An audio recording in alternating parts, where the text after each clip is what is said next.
ছয় শত্রুর মধ্যে অন্তিম শত্রু হল ঈর্ষা।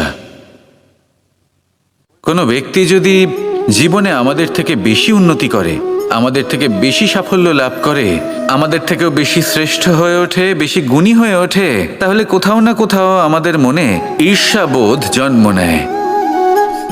আর শুধুমাত্র এই ঈর্ষাবোধের জন্ম হলেই এই ঈর্ষা আপনার শত্রু হয়ে ওঠে না। সেই ব্যক্তির বিকাশে বাধা দেওয়ার জন্য বা সেই ব্যক্তিকে আটকানোর জন্য আপনি কোনো অনৈতিক পথ অবলম্বন করেন, তখনই এই ঈর্ষা আপনার শত্রু হয়ে ওঠে।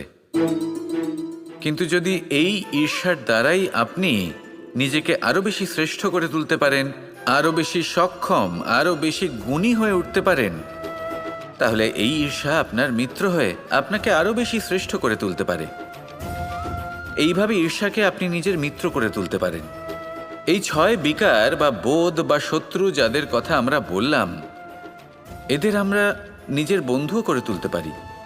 দিনের শেষে নির্বাচনটা আপনাকেই করতে হবে। নিজের এই মনকে অত্যন্ত শক্তিশালী করে তুলুন, তবেই গিয়ে আপনাকে এই সব শত্রু সাহায্য করবে অগ্রসর হওয়ার জন্য। আসুন আমার সাথে ভালোবেসে বলুন, রাধা রাধা।